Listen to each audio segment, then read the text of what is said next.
Hi friends, இந்த வீடியோவில் நம்ம 2 விடுகதை பார்க்கலாம். நீதான் நான், நீ செய்வதெல்லாம் செய்வேன், நான் யார்?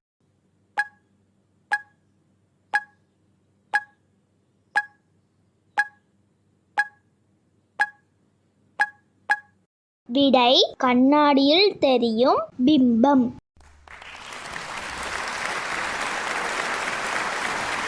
கால்கள் உண்டு, நடக்க மாட்டேன், உங்களை தாங்கிக் கொள்வேன், நான் யார்?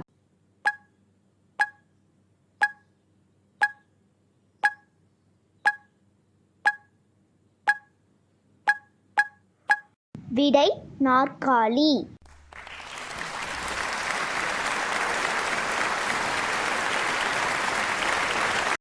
நீங்கள் கரெக்டான ஆன்சரை கண்டுபிடிச்சிட்டிங்கன்னா இந்த வீடியோவை லைக் பண்ணிக்கோங்க, சேனலை சப்ஸ்கிரைப் பண்ணிடுங்க.